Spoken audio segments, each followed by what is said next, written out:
Yeah. I can't believe it's 2024 and I still have to talk about this kind of thing.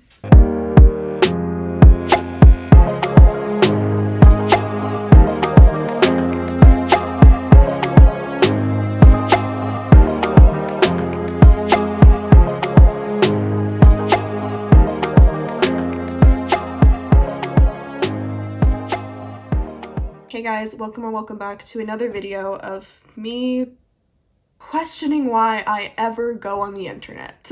Honestly, I was just scrolling TikTok the other day, as I do, and since I'm on the, animal side of the internet, I get a lot of videos of equestrians and horses and all that kind of stuff, and every once in a while I get a video that just makes me want to throw my phone at a wall. And I often really try my best to restrain myself from commenting on these videos because I know that I can never actually adequately express myself in a comment, especially given how short a TikTok comment can be. Can they please expand that? And while we're at it, can we also increase the character limit for TikTok bios? Because I swear I can't put anything in that bio. And originally I was going to, stitch or duet the video, but they have the stitches and duets turned off, and my guess is because the video is of something that a lot of people could find controversial. And so we're gonna watch this video and talk a little bit about something that, can get a little bit touchy when it comes to horses and horse owners, and that is when it comes to catching your horse and what is acceptable to do to catch your horse from the field. So let's just go ahead and watch the video before I lose the will to do so.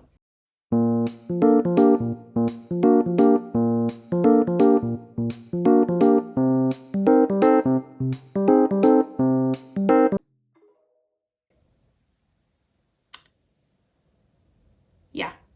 Now, some people might watch this and not see the problem with it, and if you're one of those people, how?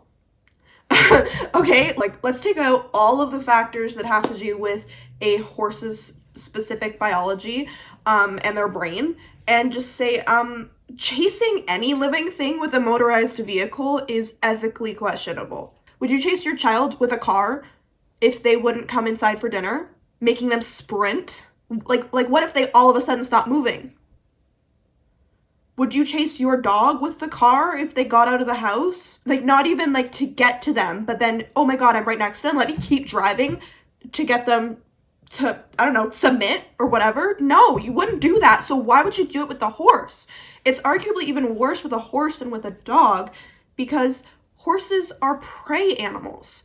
Okay, their instinct when something is approaching them that's not a horse is to walk or run in the opposite direction. So if you come at them, running at them, or driving a vehicle at them, they're gonna run in the opposite direction. I'm sorry. Let me take a second to cool down. Sorry, I try to keep myself composed in these videos because I find that yelling at someone and cursing at someone doesn't actually do any good. All it does is inflame the situation and make people really, resistant to hearing someone else's perspective. I want to break this down to the basics a little bit. When it comes to catching your horse in the field, it's fairly common practice. A lot of people will do this, and it's something that I was taught to do as well, which is when you go to catch your horse, if they walk away from you, you make them run away from you. Literally saying, okay, you want to walk away, then you're going to run away, because you need to learn that it's easier to come with me and do what I want to do than to walk away. And I was taught to do this, and I did it for a very long time. I taught other people to do it, which I really wish that I hadn't done, but it was what I believed to be correct. Then I cracked a book, and I learned about horses and their herd dynamics and the way that their brain works and the fact that they're, prey animals. And so if you run at them, they're going to run the opposite direction. All you're doing is causing fear. This is not the way to get your horse to want to come to you in the fields. All you're teaching them is, oh, my human comes to the fields, it's going to be work, I'm going to have to run. You're exacerbating the problem.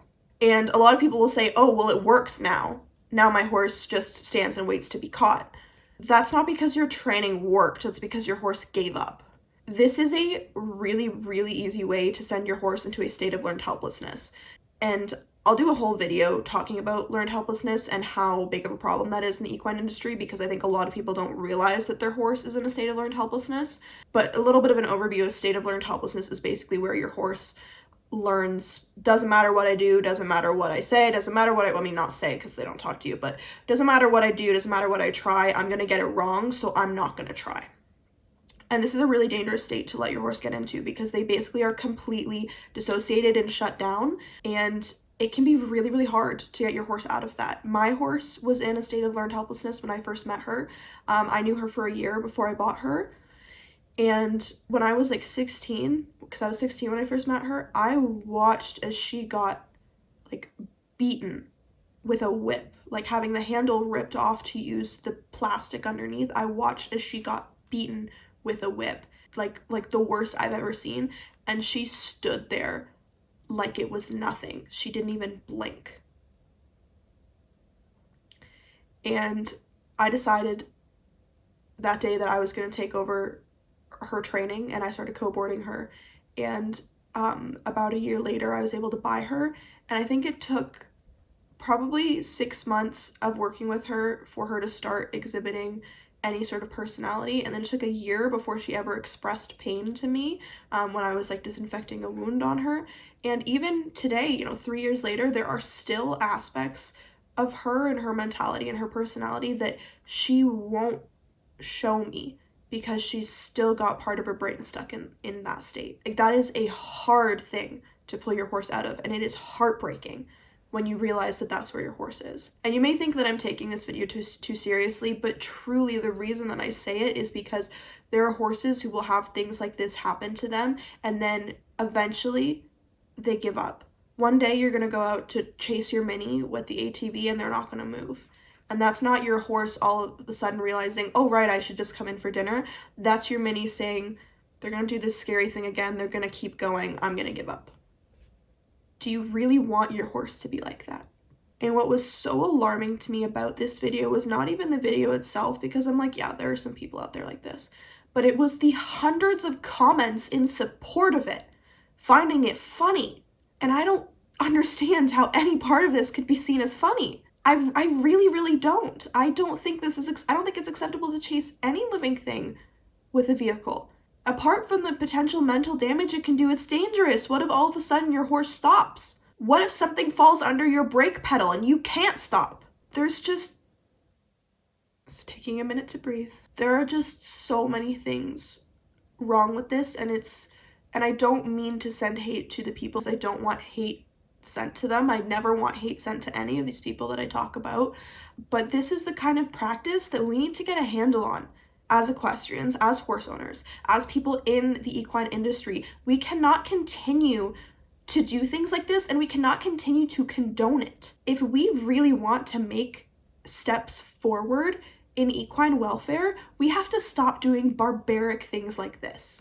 Your horse relies on you. Your horse relies on you for food, for water, for shelter, for companionship. I mean, in addition to hopefully the other horses that it lives with. Your horse should find you to be a safe space. You should be a safe, trusting, loving place for your horse. And if you do things like this, you won't be. It is just so potentially damaging to their psyche, and it is so potentially dangerous because there's all kinds of things that can go wrong with a motorized vehicle. And just, I'm sorry, I don't even think I can keep talking about it, because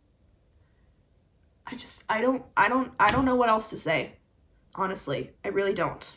I think unfortunately this is just a very good example of the kind of mentality that is still so ingrained in our industry. And truly, this is just a very good example of the kind of thing that I am wanting to change in this industry. Like, this is why I've started making these videos. I started out on YouTube like back in the spring, just started making vlogs for fun because I was bored. I had nothing else going on and I needed something to fill my time. And then I decided that I started wanting to make educational videos. And yeah, like, I don't really have a platform. I don't really have that many subscribers, but to me, that's never what it's been about. I was saying this to my mom just the other day, and my sister. I was saying, even if one person watches a video and takes something away from it, that's one person helped, and that's one horse helped. That's one animal helped, and that's better than before. So I don't care if this video gets thousands of views, millions of views. I don't care if this video gets 5 views. If this video gets 5 views, so long as one person watches this video and it changes their mind or it makes them think, that's all that matters to me. Because what matters to me is changing the lives for animals and for horses. Because horses in particular, we take them for granted. And abuse is just so widespread and so ingrained in so many of our practices, and it needs to change. It really does. If we want to continue as an industry and we want to have happy, healthy horses, we have to change. Anyways, guys, I know this was kind of a somber video and probably not what you were expecting when you clicked on it, especially since the video I was reacting to seems like it should be just like a funny video, but this is what needed to be talked about. So I hope you learned something potentially, or you took something away. If you are the one person watching this video who has changed their mind or has started to question things, I'm glad you're here. And I hope you stick around because I will make more and more videos like this. I'm also planning on making a video about a lot of good resources for equine and animal welfare topics, you know, with some websites, some articles, podcasts, that kind of thing. So if you're interested in seeing that, then you should click subscribe so that you can see it when it comes out. You can follow me on TikTok at Cats Creatures. I do a lot of shorter form educational videos there, as well as just little videos from my day with my animals. You can follow me on Instagram at catweber8, and you can follow my adorable dog Padfoot on Instagram at padfoot_the poodle. I will have all of the socials linked down below. If you have a question about anything that I talked about today, feel free to leave it in the comment section. I try to answer any and all questions I see. So thank you guys for watching, and please think critically.